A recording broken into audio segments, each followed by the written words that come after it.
Oke teman-teman, sekarang kita bakal masuk ke pembahasan yang poin E. Nah, di poin E ini tadi kita sempat bingung ya teman-teman, karena uh, ini kalimatnya dalam bahasa Inggris dan agak rancu tidak rancu sebenarnya. Dan sebenarnya kalau kita analisis lebih dalam, kita translate secara keseluruhan, sebenarnya kalimatnya ini nggak udah tepat sebenarnya, udah tepat. Jadi kalimatnya udah tepat.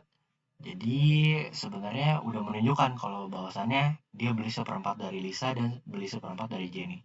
Nah, poinnya itu di mana? Poinnya di directly purchase ini. Nah, di sini dia bilang kan Tika directly purchases a one fourth interest by paying Lisa dan bla bla bla. Sebenarnya dari directly purchase ini teman-teman, dia udah nunjukin kalau si Tika ini bakalan beli seperempat interest dari partnershipnya Lisa dan Jenny itu secara directly purchases. Directly purchases itu artinya dia beli secara langsung. Dimana beli secara langsung itu udah one on one teman-teman. Jadi transaksinya itu udah satu dengan satu. Jadi makanya ketika dia bilang Tika directly purchases berarti ini udah pasti dia belinya seperempat dari Lisa, kemudian seperempat dari Jenny. Kurang lebih itu pelurusannya teman-teman dari uh, soal problem 1 di poin E. Jadi teman-teman aku ulangin di poin E ini, aku ulang secara singkat ya.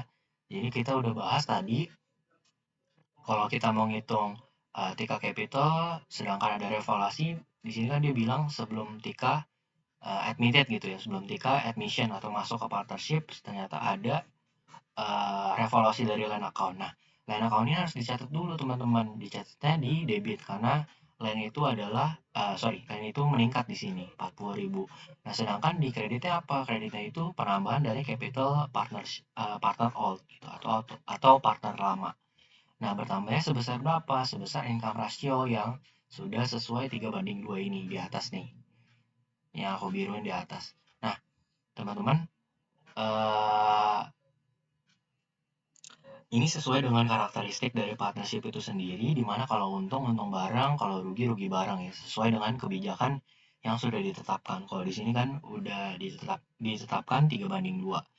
Jadi tinggal ngikutin aja nih 3:2. Karena di sini 40.000 di Lisa Capital ini 40.000 dikali 3/5, kalau di Jenny Capital 40.000-nya dikali 2/5. Nah, kalau kita udah dapat revaluasi, kita bakal bisa tambahin capital alt-nya. Jadi capital alt setelah revaluasi. Ntar dari capital alt setelah revaluasi itu jadi dasar kita buat nentuin si Tika Capital.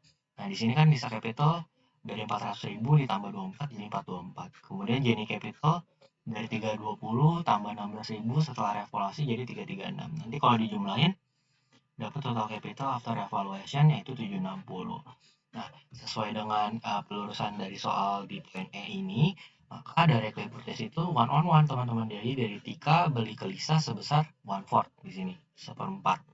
Kemudian dari Tika beli direct purchase ke Jenny sebesar seperempat juga.